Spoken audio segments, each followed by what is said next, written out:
Mas eu vou te bater. Sabe por quê? Eu vou te bater? Sabe por quê? Sabe por quê? Porque você me agrediu ontem. Você me deixou aqui sozinha. Sabia agora? May 16, 2019. Neymar Jr. is in a hotel room in Paris for the second night in a row. The young woman whom he shares the room with is unknown, at least for the moment. But a lot will change in the following days. For starters, the world will get to know Nagila Trindade Mendes de Souza, a 26-year-old model, interior design student, a daughter, a mother, and in her own words, a normal person. But in 2 weeks' time, nothing will be remotely close to normal in her life, right after she walks out of a São Paulo police station accusing Neymar of her. Era intuito sexual, era desejo meu. Acho que ficou até claro para ele isso. Nagila Trindade never really denied what her intentions were when she met Neymar. It was the 26-year-old model who reached out to the Brazilian in the first place through Instagram. Messages followed by a few photos, not nudies or anything, as she later declared, led to her giving Neymar her phone number to follow the conversation over on WhatsApp.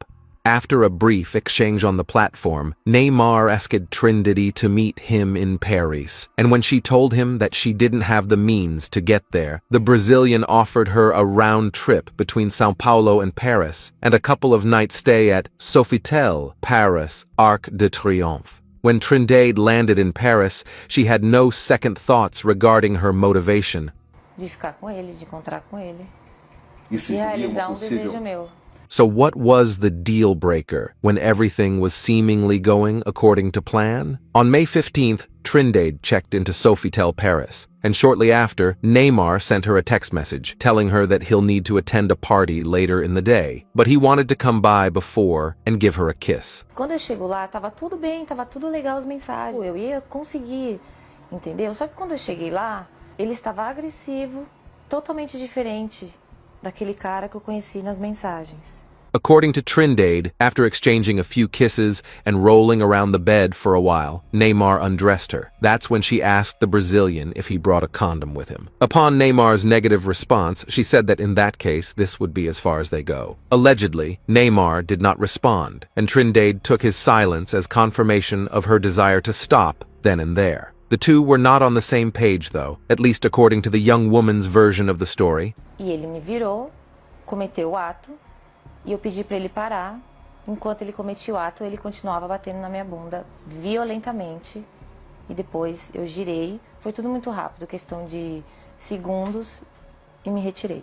Following the alleged act, Trindade was in a state of shock, and as she recalled later, she couldn't even cry on the spot. The very next day, when she finally came to terms with the event, instead of getting back to Brazil, she made up her mind to make Neymar pay. That was why she continued to exchange messages with the Brazilian, and even met with him the very next day, in an attempt to get him to repeat the aggression of the first encounter and film it. But to this day, only a few seconds of what is believed to be a 7-minute clip made public. Upon her return to Brazil, Trindade talked to a lawyer, but the man in question refused to represent her, telling her that she may build a case for assault, but not for while she was busy finding someone willing to take her case exactly like she told it. The whole story was taking a right turn. Estou sendo acusado de... É uma palavra pesada, uma coisa muito forte, mas é o que está acontecendo no momento.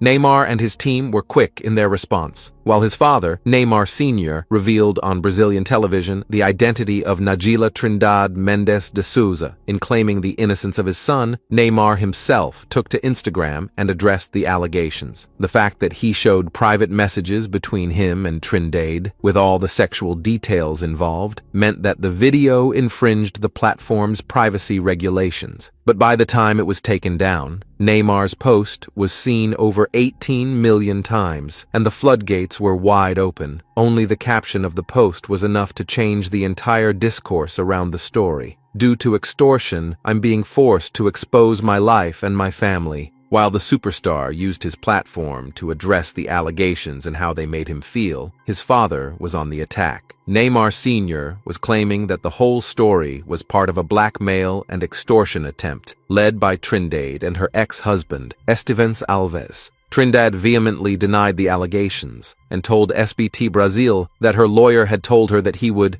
simply let Neymar's lawyers know about what was going on. All the while, With her anonymity lost, Trindade became the subject of immense criticism online, and Brazilians started to dig deep into her life. Within a few days, everyone in the country knew that the 26-year-old had close to a $30,000 debt and that she was given a notice of eviction. All the conversation was now centered around a desperate woman trying to solve her financial problems by any means necessary. Jair Bolsonaro, the then president of Brazil and a politician Neymar is known to openly support, visited the player in hospital while he was in treatment for a ligament injury in his ankle. Bolsonaro's open support for Neymar was followed by a new law proposed in Congress by one of the members of his party, suggesting increased penalties against those making false sexual accusations. The bill was quickly dubbed as the Neymar da Penha Bill among Neymar's supporters, a mock of the Maria da Penha law, which was put in place after years of struggle by feminist groups, which was established to reduce domestic violence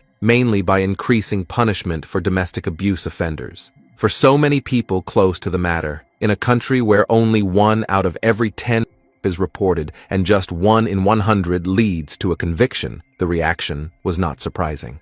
Within a month of Trindade's allegations, Sao Paulo police investigator Juliana Lopes Busacos came to a conclusion and revealed in a press conference that she did not see enough elements to indict. The fact that Trindade first refused to let the investigators take a look into her phone to analyze the 7-minute-long footage she filmed and later claimed that her phone was stolen made everything clearer in the eyes of the public. Neymar was now in the clear, and the charges against Trindade and her ex-partner were dropped a few months later. The mind-boggling case was closed with no conviction for either side, which saw Neymar and Trindade exchange seats as defendant and plaintiff.